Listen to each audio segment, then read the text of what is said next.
allocating us next to one another and kind of creating a thematic continuity.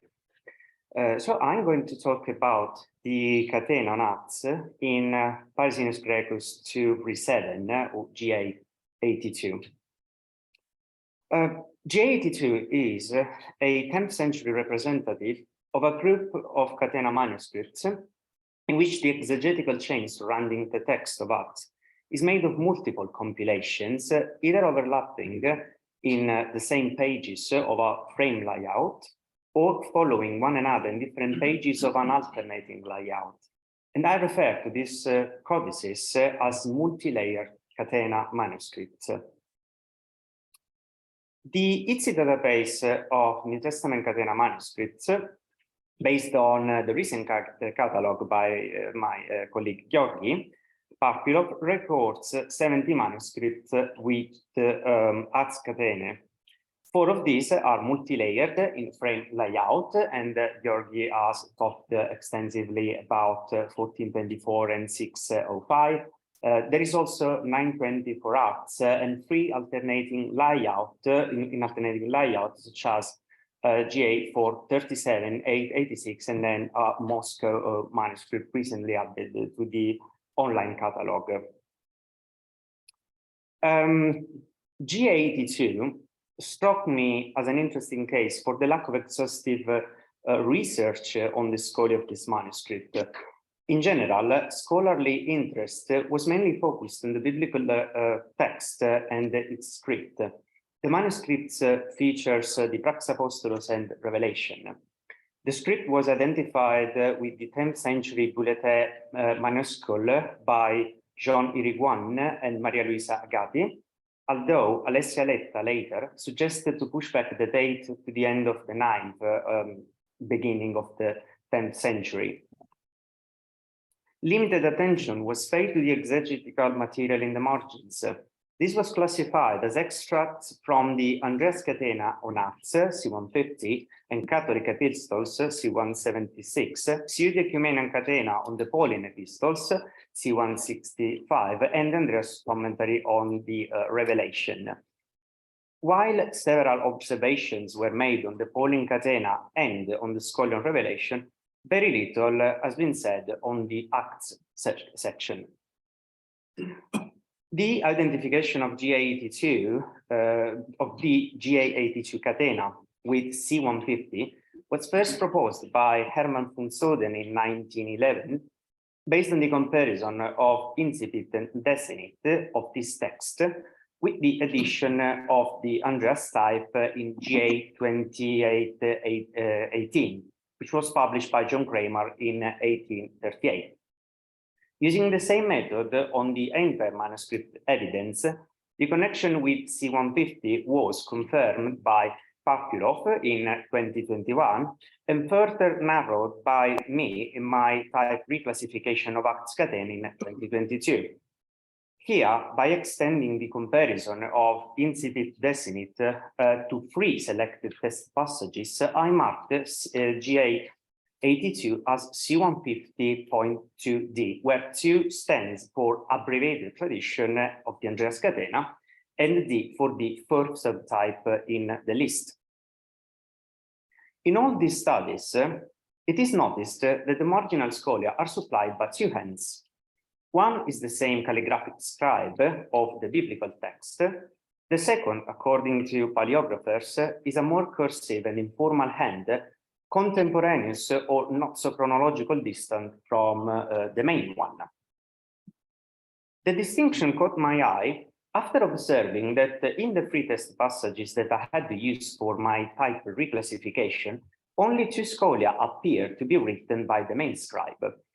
One in Acts 8 to chapter 8, 19 to 25, and the other in Acts 28, 19 to 31, with none appearing in 2:1 to 14. This contrasted with the larger number of additions by the second scribe in all 3 sections. What I also noticed is that in 2 passages, some comments do not follow the order of the scriptural scriptural lemma that they are connected to, as you can see in the tables on display, where the X indicates the disorder in the sequence of the layout of scholia with referring to the biblical lemmata. Wondering the reason for what at first glance might appear the result of scribal oversights, I carried out a more detailed survey of the full catena on color images. For my analysis, I adopted the following methods.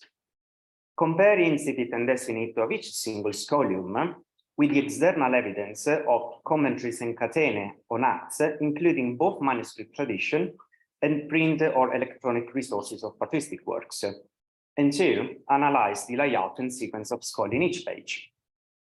Comparing the incipit and desinit of every scholium GA82 with the external evidence reveals a composite textual stratification in which C150 only forms a slice, albeit considerable. The catena features 411 scholia, mostly unattributed, which can be divided in 5 layers, each corresponding to a different type of compilation. Layer 1, transcribed by the same hand as the biblical text, includes 27 scholia of various extent and shape, from short glosses to full margin explanations, which are extrapolated from a scholastic corpus preserved in 9 manuscripts dated from the 10th to the 13th century, where the comments are intermittent. 19 comments also appear in the frame catena representatives of C150, where they form a small set introduced by symbols, just like in GA82, and are embedded in a series of more numerous numbered scholia. This suggests their later addition and provenance from an independent collection. Layer 2, the first to be added by the second scribe, features 79 scholia distributed between Acts 1 and Acts 123.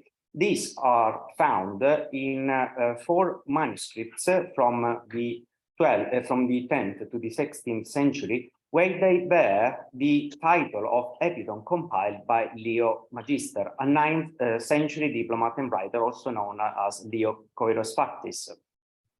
Although these codices in the Catena catalog are tentatively assigned to C150, the epitome is in truth made of extracts from John Chrysostom's homilies on Acts, many of which do not find evidence in this catena type or have a different treatment of the original source.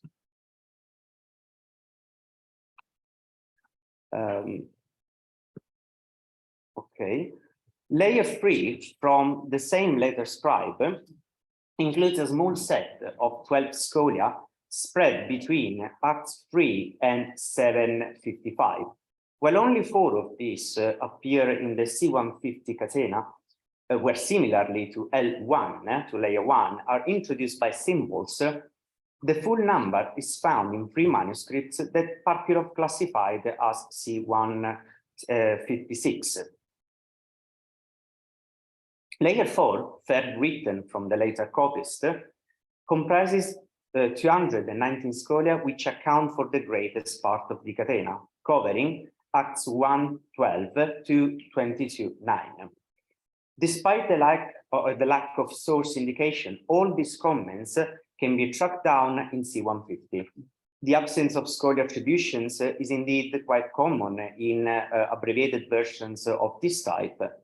However, the selection and extent of material is largely different from the other abridgments of C150. Hence, my identification of G82 as an independent subtype C150.2D. The final layer features 77 scholia, which, although anonymous, can all be identified as an epitome of Chrysostom's homilies on Acts.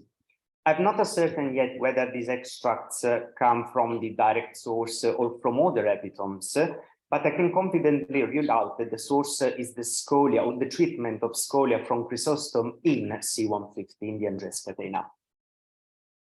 The result of this division is a diversified picture where the Andreas Catena accounts just for over 50% of the content, with the other half being split among 4 exegetical compilations of different kind. We have a corpus of scholia, 2 epitomes, and another catena. Except 7 scholia currently unidentified for lack of evidence in the manuscript tradition. So this will require scholarship to rethink or better expand the classification of the catena nuts in GA82 and take into account its multitextual nature. Now, how did I determine the chronology of layers when I say 1, 2, 3, and so on?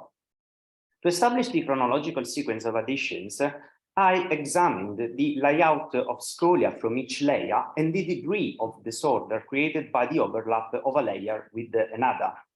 I noticed that the position of several scholia in the page does not follow the linear order of the scriptural text.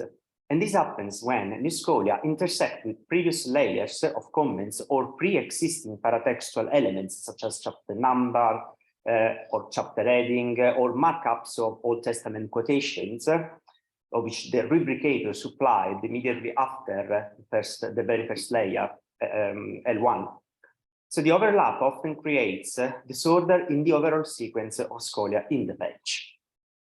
Now, if we isolate the set of scholia from Leo's epitome, we can observe that no scholium is out of sequence, except when it comes across the scattered scholia from L1. The absence of previous material in most pages offers ample space for the additions and even the possibility to align scholia when possible to the relevant biblical lemmata.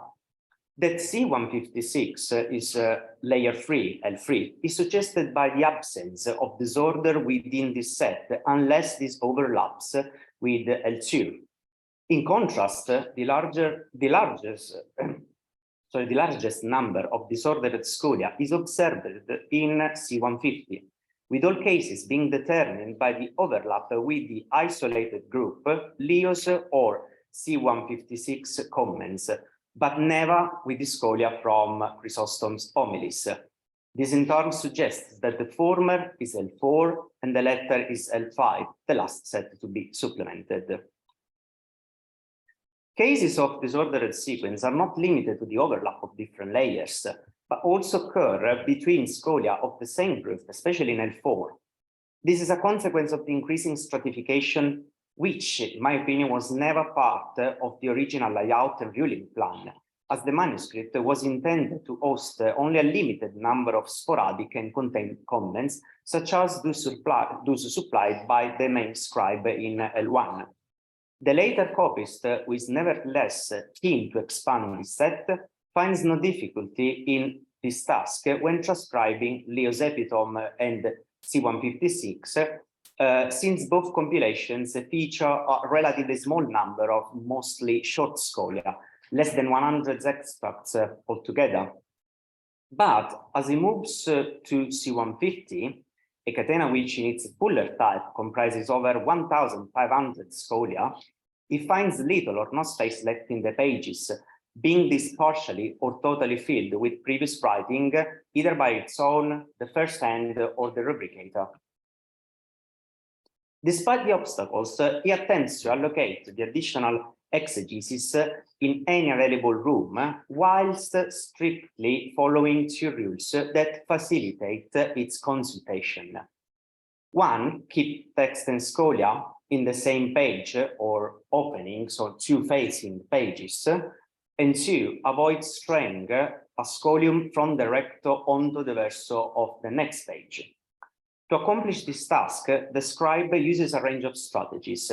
It is possible to identify 3 scribal habits in managing the commented page: inversion of sequence, relocation of scholia on the facing page, and use of what I call an emergency line. And I will now present rapidly an example for each case. The first instance is on folio 10 verso, where we have the overlap of L1, L2, and L4. L1 is the scholium in the middle of the outer margin and indicated with a blue arrow. L2, added subsequently, is the short scholium underneath L1 connected to the biblical text with a green arrow. To add L4, the scribe has only the top left and bottom margins of the page. The top side is in fact occupied by a chapter number and heading.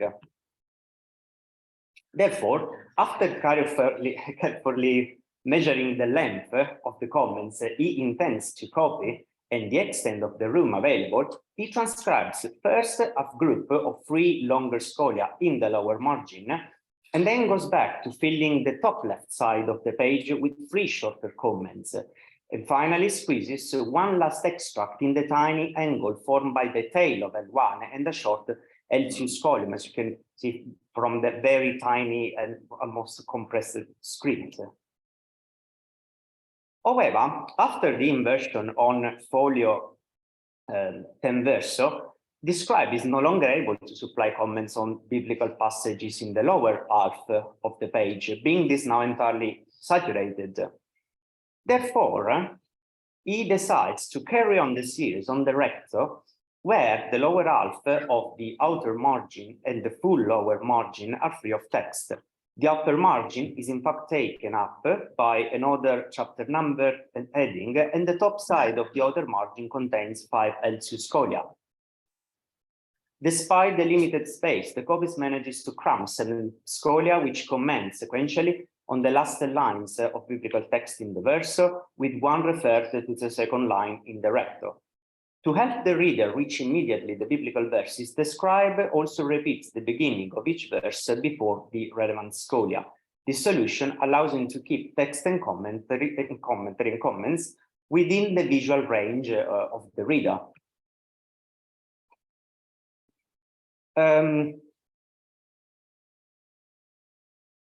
Finally, the scribe may occasionally use an emergency lane, otherwise normally avoided. This is the corridor between text and commentary, which will usually be free of writing. One of these cases is on folio 27 recto, where, to overcome the presence of a L2 scholium in the upper half of the outer margin, the copyist begins transcribing the L4 additions in the upper margin, then jumps to the lower outer margin, and finally moves to the bottom of the page. At this point, he realizes that another tiny comment can be squeezed in the corridor, and in doing so, he manages to align it to its biblical lemma. In contrast to L4, the internal disorder in L5 breaks the ground rule of legibility that imposes to keep text and commentary together. In most cases, the relocation takes place from the recto to the verso of the page after. Other times, the scholar is transcribed at a considerable distance from the scriptural text, several pages earlier or later. One instance of the first habit is on folios 43 recto verso. A scholium, here indicated with a purple arrow, is transcribed in the verso of the next page due to insufficient space in the recto, being this filled with L1 in the outer margin, chapter heading and titles on the top of the page, and these own additions in the top right and bottom margins. One instance of the second case is on folio 39 verso, where we find 2 long scholia on Acts 17, 22 to 23, a passage which is located 2 pages later on folio 40 verso. The scribe could not copy the 2 comments closely to the relevant lemmata because the margins of 2 pages were entirely occupied by exegesis from L1 and L4, with very limited room at the bottom of folio 39 verse to contain longer extra material. Although these dislocations are determined by the collision with previous layers, and the scribe must have felt that he had no option but to move the scholia wherever he found empty space in the codex, in my opinion, the lack of concern for the visual unity of text and exegesis suggests not only a different scribal intentions, but also a different scribe, a supplementary hand for from the scribe of L2 to L4. This hypothesis is supported by some palaeographical remarks. If we look at this picture, we can observe some ligatures of different shape between the group L2-4 on the one hand and L5 on the other. In particular, the drawing of epsilon when it is followed by lambda, rho, sigma, and gamma. In the first group, the epsilon resembles a sigma with an ascender above and is joined through the middle stroke to the following consonant. In L5, the letter either consists of two disjoint vowels bound with the next letter through the upper vowel, such as in L and R, or is drawn as an upward stroke connected to the apex of the next consonant, as in R and egg, or overlapping with a trait of the previous letter, as in S. Although a more systematic comparison of the scripts is required for full confirmation, these observations point towards the existence of a third scribe who wanted to fill the voids in the margins with exegesis from Chrysostom. The findings that I share today represent only a fraction of my research on multi-layer catena, yet they may have hopefully provided a glimpse of the perspectives and challenges of this work. GA82 is an optimal example for illustrating a systematic approach that could be adopted when analyzing multi-layer catena manuscripts. An extensive survey based on the comparison of incipit desinit of all the individual scholia with the external evidence, one reveals the comprehension of multiple layers of scholia corresponding to different stages of engagement. Two, allows us to identify different texts and therefore reveals a more composite structure than what could appear at first glance. Three, to establish the nature of these compilations, since many are not catenae strictly speaking. Examining the position of scholia in the manuscripts page can not only confirm the degree of stratification, but determine its chronological development and inform us about scribal practice and editorial intentions. In G82, the scribe of L2-12-4 arranges the scholia in ways that ensure the unity of text and exegesis in the same page or two facing pages, and in doing so, it demonstrates priority for consultation and visual engagement. Conversely, the negligence of L5 in keeping text and comments together reveals a lack of interest for readability. The scribe seems more interested in amassing as much exegesis as he can. In conclusion, inspecting the disorder of scholia on acts in GA82 may have hopefully brought some order in redefining the idea of the exegetical material and clarify its role in the tradition of catena manuscripts on acts. Thank you for your attention.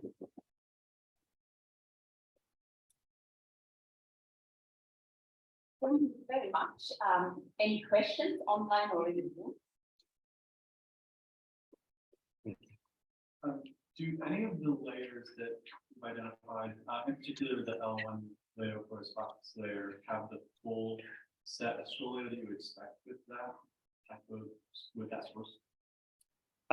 Yes, so we have evidence of 9-10 manuscripts which have exactly the same number or even more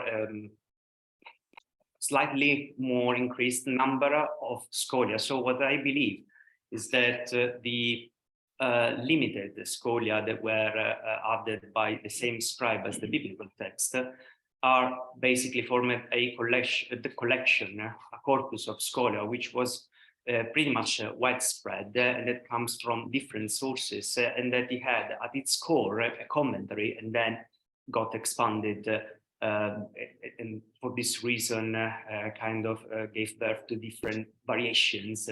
And that's the point that I'm also trying to demonstrate in my thesis. So the origin of this corpus of scholia and not the different layers and how they intersect with each other at some point in history. I have one more. What you presented does remind me of the only way of course about these catena manuscripts in the Gospels that's in frame format. Also kind of additional extracts from Photius added to it in distinctly separate manner. Like we described, it just not as extensively over a period of time. That's interesting. Yes, yes, it is. I mean, Acts, Gospel, Catena in are definitely a good parallel, especially in this case, because we have the same attribution to Leo Koiros Factis. So it's also interesting to see whether this attribution is indeed valid for the whole set of texts in the manuscripts preserved under its name, or if it's an extension of the first occurrence of the attribution in the first book, commended book in that manuscript, which is the problem that we have with the Ecumenius, for example, commentary or Pauline epistle. Are there any examples where you have like this multi-layered Catena? Are there any examples of copies of multi-layered Catena where the disorder has been repaired, but the comments have been retained? Like you have the stratified layers, but they've been merged and put in the right sequence so that you can follow it a lot easier. No. So we have evidence, not that I have found. The short answer is no. For what I know, we have what I could see in those 70 manuscripts I've analyzed. We have manuscripts which have the individual texts, and then GA82 to some extent, GA1424 and the others kind of represent the documents where all these layers come together in different stages. But I have not found a manuscript like a copy of GA82 or GA1424 where they are placed in order. So that would be very surprising, actually. May I come in on this one, because I had a similar thought with all the errors you put so nicely. It looks disorganized to us, but shows so wonderfully that this is actually a living artifact. So growing in time, as we're able to see with the first paper. But then I thought, how would we do it if we would start from scratch now, seeing it and putting it in a Word document, for example, with a footnote, but then it would automatically get renumbered and be in a nice order for our taste. And so I was wondering, because it reminded me at some point of a documentary I once saw about how maps were created, and we will see a map in the afternoon, I think. And it was about the London Underground and tube map, and I forgot the name of the person. And finally thought about, why do we do it like we see it, but not just, that we get it best on the page. And so how best to get it on the page. And I was wondering, having the same idea, is there anything that we have in whatever the tradition around all these commentaries where we hear anything about how this was perceived? Because for me this was disorganized, but I understand why. That they wanted to fix this, that they say we can't read this, or is this just anyone, left, right, is there anything we can take from this, how people work with this? That's a really good question, because that's something that I was trying to determine myself. So what is the final editorial intention behind all of this stratification? Because I also wonder that is this just to create a repository of exegesis, just let's put as much as we can, or what's it used for example, in a classroom, and somewhat, it was a growing edition, somewhat. So it's really difficult, in my opinion, to answer that, because one should also probably look at the editorial intent, let's say editorial choices in, for example, abbreviating the Andreas Catena, because I was also wondering, does this abbreviation reflect a lack of space, or so it's dictated by the availability of space, or is actually a tradition already existing of abbreviation that this copy takes on? So it's really difficult to answer.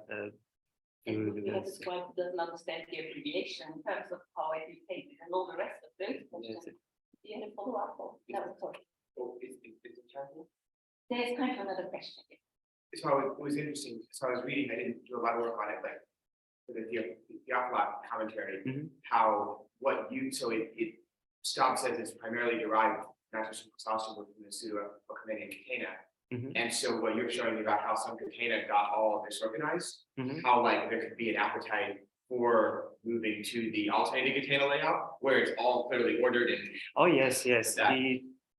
Yes, what I think is that probably doesn't, that I know exists, but if I were a scribe at some point and I wanted to order all of this, I would either create a very large document in frame Catena where there is very little space for the biblical text, like 2-3 lines, and then wide margins to contain all of this.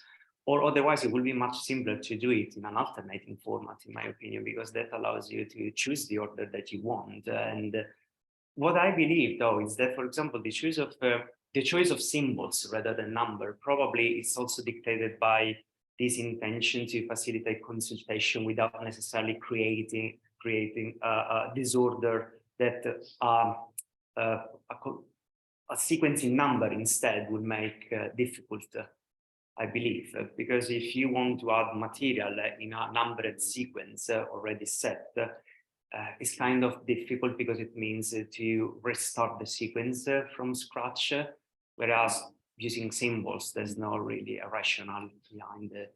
It's just Unless you start with 1x, 2x. yes. But that would be the copying process. I think that you're talking about the next step then of picking it up. Well, thank you very much again for your questions.